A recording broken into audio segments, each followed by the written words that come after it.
देश आजादी के अमृत महोत्सव में डूबा है।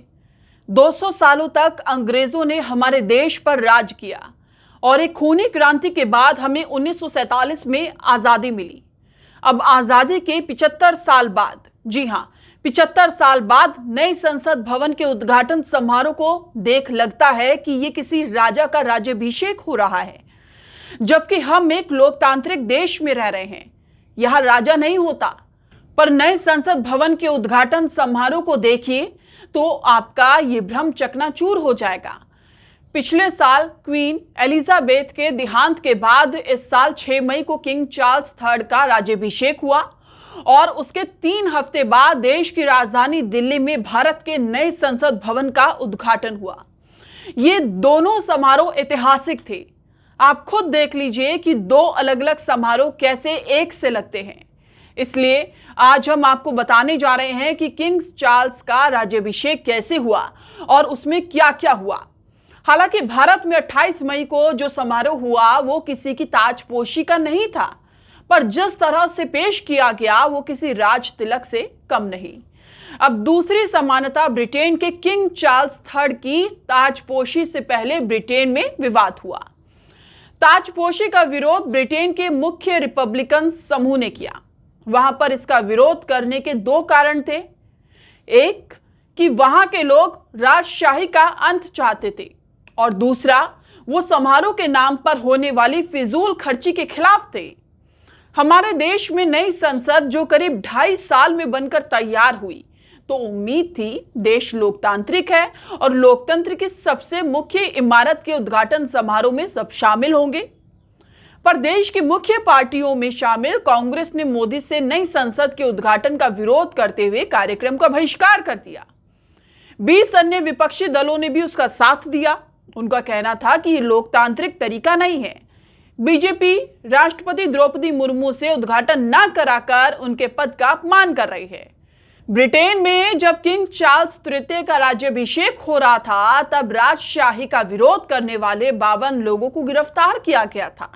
तो दूसरी तरफ भारत के नए संसद भवन के उद्घाटन के मौके पर 36 दिनों से अपनी मांगों को लेकर धरने पर बैठे पहलवानों को गिरफ्तार कर लिया गया।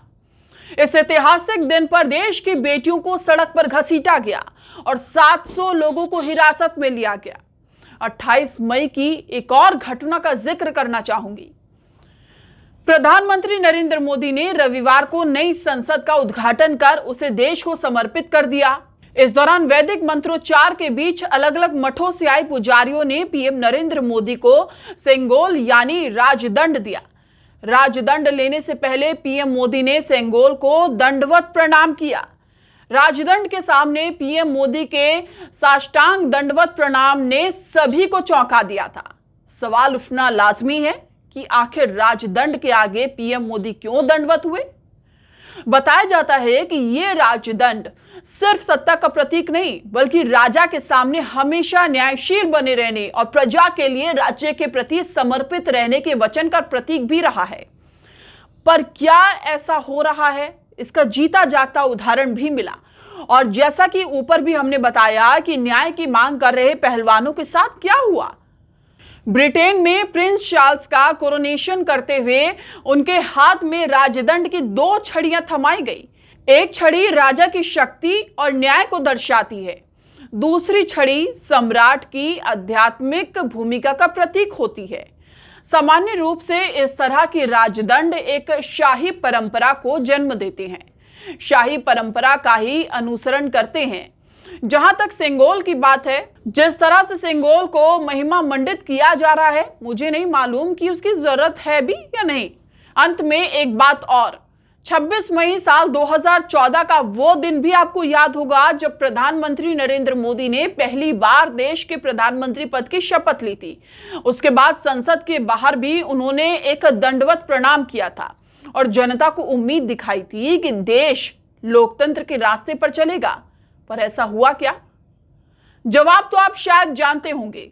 सरकार से आप सवाल पूछेंगे तो सरकार जवाब नहीं देगी, बदले में सरकार की कार्रवाई के लिए आप तैयार रहिए। कैसे चुनी हुई सरकारों को पैसों के दम पर गिरा दिया जाता है, यह भी आप देख रहे होंगे।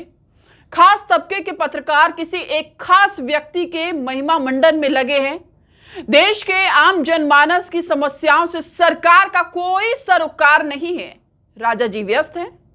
फिलहाल इतना ही। देश और दुनिया की तमाम बड़ी खबरों के लिए चैनल को सब्सक्राइब करना ना भूलें। नमस्कार।